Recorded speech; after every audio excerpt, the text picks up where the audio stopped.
Hey everybody, it's Mr. Snake here, coming back at you with some more Bible talk. Now I've found some very interesting verses in the Bible. Proverbs 13:3. My bad there.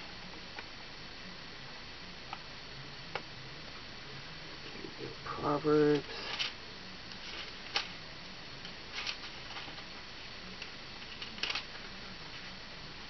He who guards his lips guards his life, but he who speaks rashly will come to ruin. I find this one really interesting. There are so many people out there who don't watch what they say. I used to not do that. I used to just say whatever came out of my mouth. I used to speak out of anger sometimes. And time after again, I ended up losing whatever I got mad over, whatever I was debating over, whatever I was fighting over. Time and time again, I lost. Take it from me, this Bible verse is more true than you think. And there are probably people who will probably never listen to me because I didn't guard what I said. The next verse is Proverbs 14:29.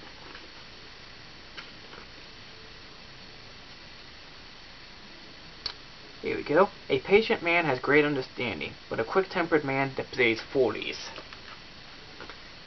This is another one that I see constantly on the internet.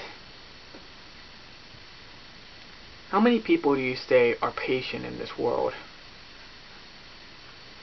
I find it hard to find many, actually.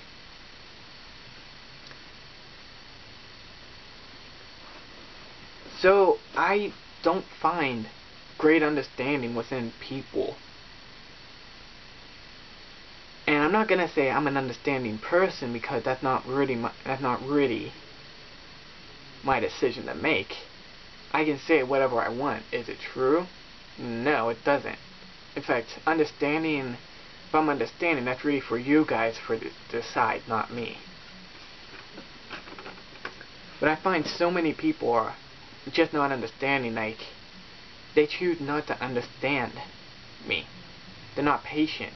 If I were to go online and say something about atheism, and like how I don't like it, there's going to be somebody, an atheist, who will say, that's wrong, or atheism is great, you're just an idiot. And they really don't have anything to support what they say. Proverbs 17:11.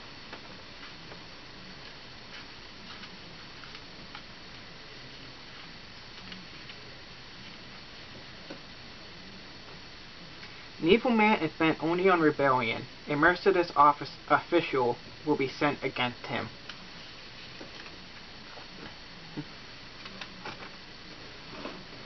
I really like this one because it just says an evil man. And in today's world, rebellion is a big thing. A lot of people choose to be rebellious in these days. In fact, I know people who are rebellious towards something that they don't even know what it is. Like my brother said, this one guy was wearing like an El Cato de Villa shirt or something. It's like a rebellious group in Mexico or Cuba. I can't remember which. And my brother said that if the leader of that rebellion group saw these people, he would shake his head no, because they don't understand what he's talking about, what he represents. Rebellion is in a human nature as well. We choose to rebel. So, what makes a good man not to rebel? Simple. he can think all he wants that he doesn't like what his parents say or what his parents do, but he doesn't have to rebel against them. The next one is Proverbs 17:28.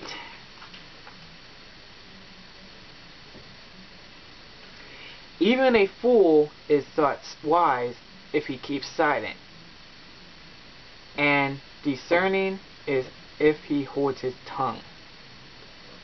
I'm not sure if I read that one word right. Anyway, this is really true. If I were to not really state my opinion on anything, a lot of people would probably consider me more wise than I would be foolish. If I were not to really state about any of my background, if I were to just speak and speak what people like to hear, I wouldn't seem foolish. I would seem like, oh, this guy is so wise. For instance, I could speak about abortion, gay marriage, the UN, anything liberal. And a lot of liberal people will like me because I'm speaking what they want to hear. But if I were to actually start stating my opinion, well, actually, hold on, let me rephrase that. A lot of liberal people will like me if I say positive things about those things. And if I were to state my actual opinion on them, people they wouldn't like me. It's the same with conservatives. I can say all the things they like, but if I were to actually state my opinion on what they like and how I feel about it, they probably wouldn't like me. And now for the last one, Proverbs 18:2.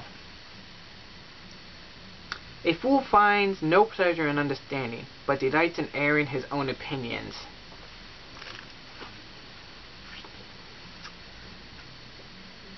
Never have I seen words be this correct on something before. In all my life, I have honestly found very little I have only probably found one atheist and possibly 2 Christians. So that's only about 3 people that are actually understanding. I say possibly 2 Christians because I'm not sure about one of them. So I know for sure 2 people that are understanding, and they don't just scream out their opinions.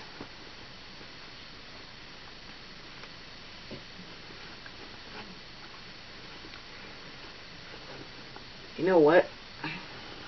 I also like to describe another Bible verse. I think in Revelation states that father will be against son, brother will be against brother, mother and son will hate each other, all that stuff. And I think that has something to do with opinions as well.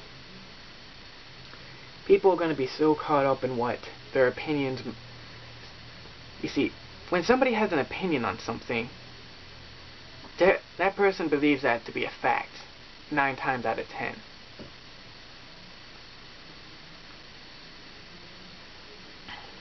And when you believe something is a fact, you're going to want to spread it.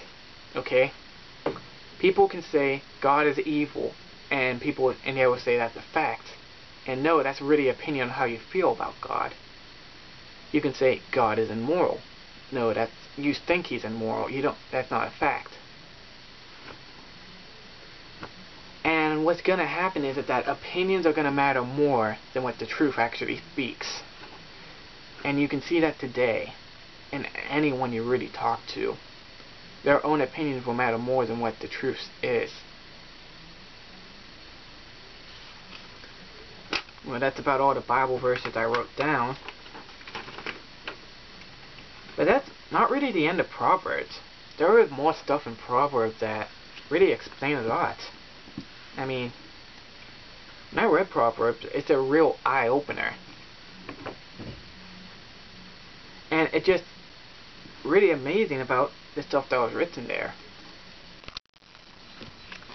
Sorry about that. Now, the people out there who say the Bible is just a book written by man, are probably the people who never actually read it. Right.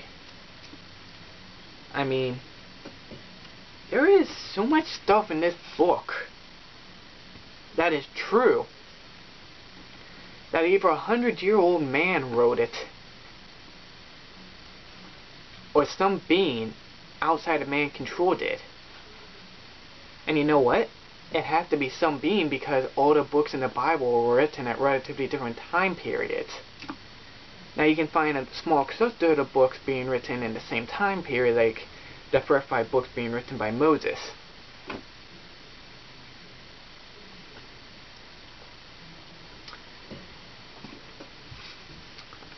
But, in general, the Bible was not written by one man.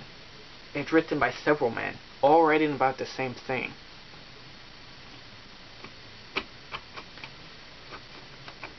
And I know so many people who don't believe that and say the Bible was written by a single man.